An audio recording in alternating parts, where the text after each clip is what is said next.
Min hametzar karati ya, anani bamerchav ya. From the depths I called out to God. God answered me from a vast expanse. Min hametzar, from the depths we've called out. What is this virus? Why is this happening to us? How do we best protect ourselves and our families? How do we navigate this unprecedented situation? How can we put one foot in front of the other, physically and metaphorically, as our lives have been altered and routines destroyed, as time blends together in a series of days, weeks, months, sheltering in place and covering our faces? For many long months, we've been stuck in the depths. We've been constricted. We've been trapped in our living spaces. We've been ensconced in fear about a new and mysterious virus that has no cure. Our ancestors, too, found themselves caught in unimaginable situations, feeling alone and crying out to God. We are the newest links in the chain of those stuck in the depths, doing our best to navigate the unique circumstances of our day and calling out to be seen in our struggles. We are like Sarah crying out for a child, like Joseph crying for help from the pit his brothers threw him in. We are like Miriam, desperately wanting someone to save her people. In yesterday's Haftarah portion, we read the story of Hannah. Hannah is another brave soul from our tradition who felt constricted because of her circumstances. She was unable to have children. Hannah becomes bitter to the core, weeping and bargaining with God. She calls out from the depths, but no one around her can understand her. They do not truly listen, and so cannot respond to her in the way that she needs. Her husband wonders why he isn't enough, and her clergy, the priest Eli, does not take the time to get to know her before judging her and making assumptions. The text reads, though her lips were moving, her voice could not be heard. Hannah's deepest prayers are blocked because no one even tries to see her clearly. The intentions of her heart are pure, but she is disconnected from others. Min hametzar karati ya. From the depths she calls out to God, but even those around her do not answer. How familiar is Hannah's story to us this year? Her bitterness, weeping, and bargaining probably have taken place in many of our households over the past months. And most of all, we too are blocked from communicating. Like Hannah's, our lips are moving, but covered by masks, they cannot be seen. We are blocked from viewing one another's faces. Even as we all cry out, we are impeded from true connection with one another. It is hard to hear and hard to be heard. When our faces are hidden from each other, we feel less human. We smile at someone in a supermarket and realize they cannot see it, so it just looks like we're staring. Our mouths are obscured in photos, and it is difficult to converse in a normal tone. Those who are hard of hearing or read lips have to find other ways to understand the people around them. Life feels unfamiliar when we are covered up. We have had to find new ways to communicate, new ways to call out to and answer one another. Even our people's heroes had to navigate similar challenges. When Moses first communicated with God, it was through a burning bush. Moses, too, was forced to leave his homeland and thrust into an unknown wilderness. When he sees flames bursting out of a plant that is not consumed, he too hides his face. He is afraid to look at God. When he asks God who and what God is, God responds, Ehyeh asher ehyeh. I will be what I will be. Moses feels small and afraid. When he calls out from a place of fear, God answers. God answers, but in a way that shows that the future is unknown. It will be what it will be. Yet Moses is not alone. Moses, humble and scared, hiding his face, is suddenly connected to something bigger than himself. He has the courage to follow God's lead, and then, in turn, Moses, too, can be who he will be. Min hametzar karati ya. Amidst deep fear and uncertainty, He leads the Israelites from the narrow straits of slavery, from the depths of doubt, into the vast expanse, the open air of freedom. And this act of going from the constricted place to the wide one earns him a special relationship with God. The Torah tells us that as the people were wandering in the desert, Moses would speak with God panim el panim, face to face, as one person does with another. Seeing God and one another face to face is the holiest interaction that we can have. Moses' journey from the narrow depths to the vast expanse, his deep faith, and his trust in not only God but himself leads him to this most sacred communication. Hannah, too, eventually makes her way out of the depths. God sees her and rewards her with what she wants most in the world, a child. Because of her devout connection to her own self and to her God, Hannah continues to be herself and pray in the way that she needs to. Her conviction and her perseverance, her hope, lead her into the vast expanse. How can we have that kind of faith?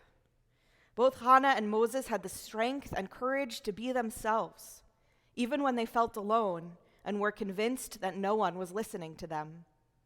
The first step is to be open to the self-reflection that this time in the Jewish calendar demands of us. It is our task to identify what constricts us, what traps us in the narrow places. Maybe it is something out of our control. Maybe it is not.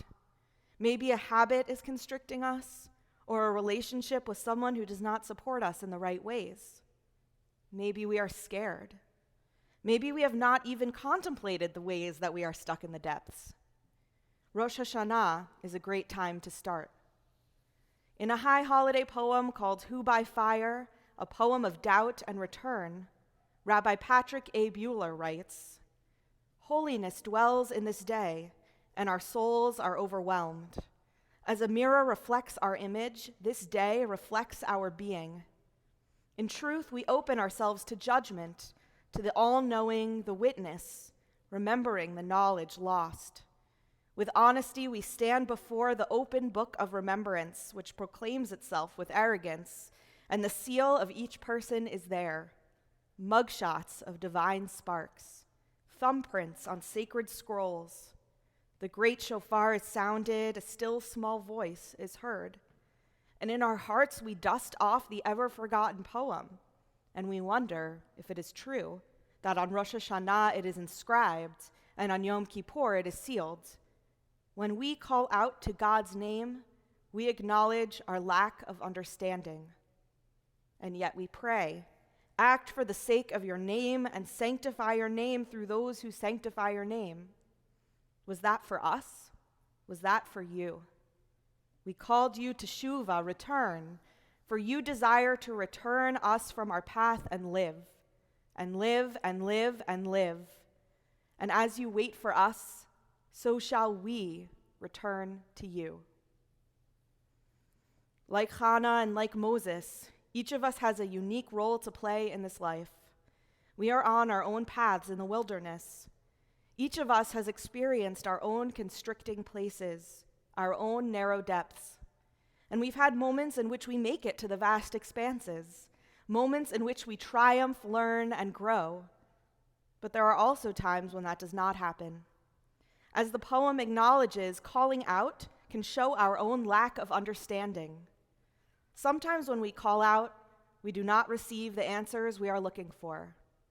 This is both a universal shared experience and a deeply unique and personal one. We feel alone and desolate, each of us in our own way. Whether it is someone not truly listening to us, or a piece of cloth or cotton physically blocking our faces, there are always factors that inhibit us from feeling heard. During this season, we come together to cry out. We draw strength from one another. Even as we are constricted, we continue to do the hard work of being open to those around us, to God, and perhaps most difficult, to ourselves. We remind ourselves that having faith is not the same as being sure of what is ahead, but having faith is the courage to reflect openly and honestly, to know somehow that we will make it from the narrow places to the vast expanse, the courage to even summon the strength to call out from the depths. Min hametzar karati ya, anani bamerchav ya. From the depths I called out to God. God answered me from the vast expanse. Rabbi Daniel Uppin writes that we say this verse during the moments that cry out for answers, for finding our way out to the other side. This verse is a vision of how we long to feel and how we long to be seen. The open space doesn't profess to solve our problems. It doesn't erase the root cause of our trouble, but it does provide us with the foundation to master our next step. It creates a safe haven moment in which to reflect and prepare our way forward. As we envision a world in which we feel safe and seen and heard, doing our best to build strong foundations as we navigate through life, part of our task is also to be someone who answers when we hear others call out. As God answers the psalmist from the vast expanse, the text continues, Odecha ki anitani, vatihili lishua. I will praise you because you have answered me, and you will be my salvation.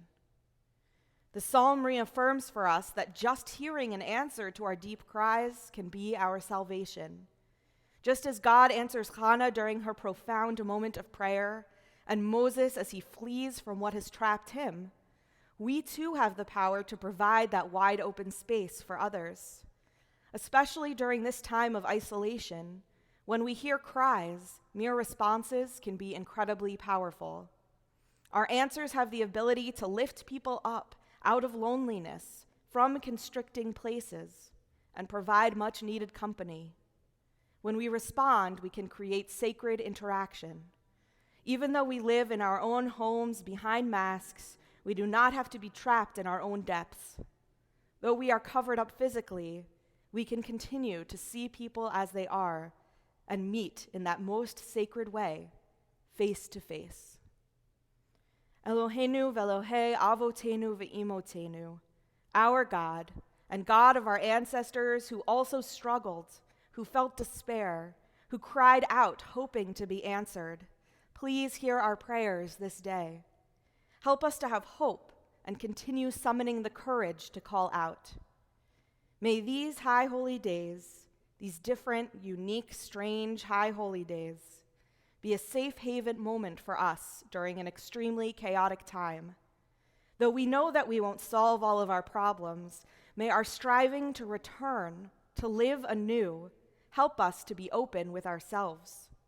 And though we are trapped and constricted by a virus, may we be inspired by Hannah, by Moses, by each other, to have the strength to be who we are, have faith, and continue to call out to God and to one another. Amen.